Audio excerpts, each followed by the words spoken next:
আলিফ লাম, হ্যাঁ। আলিফ লাম মিম যালিকাল কিতাবু এর আগে যাদের লা পড়া শুনলাম এই পর্যন্ত, রাইবা এদের আগ পর্যন্ত তুলনামূলক ভালো পাইছি আল্লাযীনা অন্যদের তুলনায়।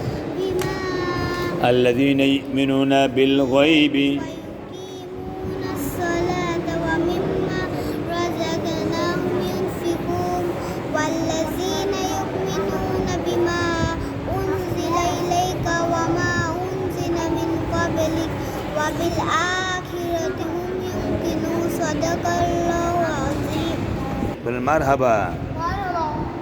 আমাদের হাফেজ সাহেব আসছেন, আল্লাহ কবুল করবেন, আমিন। আপনার নাতিনের তেলাওয়াত ভালো হয়েছে, আলহামদুলিল্লাহ, আর যেন সুন্দর হয় দোয়া করবেন। আলহামদুলিল্লাহ। আপনার নাম বলেন। আমার নাম মোহাম্মদ সালামতুল্লাহ।